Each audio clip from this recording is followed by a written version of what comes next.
Many of you know that I like talking about money, so I'm trying something new here with this video.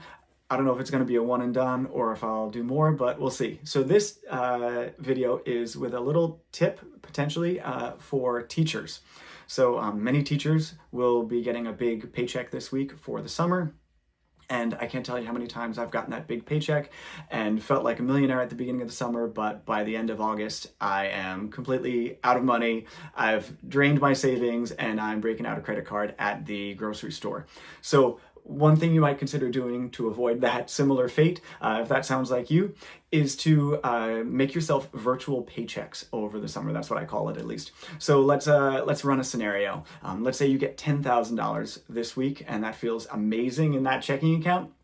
What I would do is I would transfer it somewhere else, ideally to a high yield savings account so that you can earn a little interest on it, more than your regular bank would probably pay you. Just make sure wherever you send it, it's FDIC insured, because you don't want to kind of put that money at risk in any way. This is not money to invest. This is money we're going to be using soon. Let's say that $10,000 paycheck has to last you for 10 weeks until your next payday in September. I chose the numbers for easy math.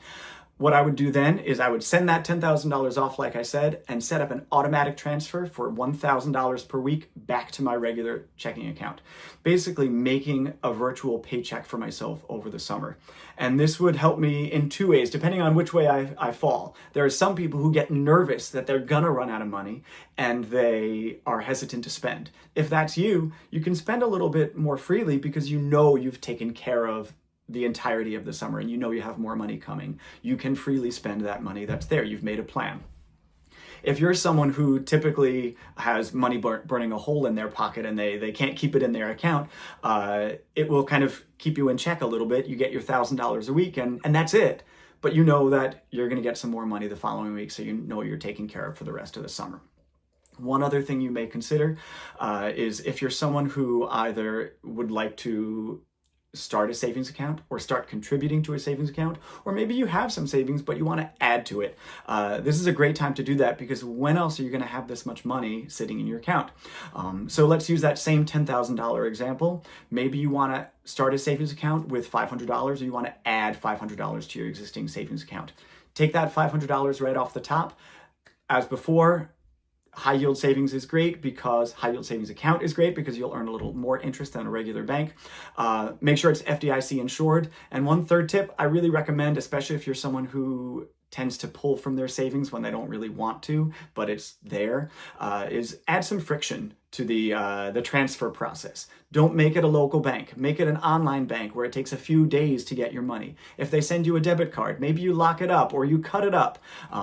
If you have online access to that account, maybe you don't save the password in your computer. You write it on an index card and put it in your desk. This way, it just adds a little bit of time, a little bit of challenge, a little bit of friction to getting money out of there, so you can be really sure that that's what you want to do. You can't do it on a whim.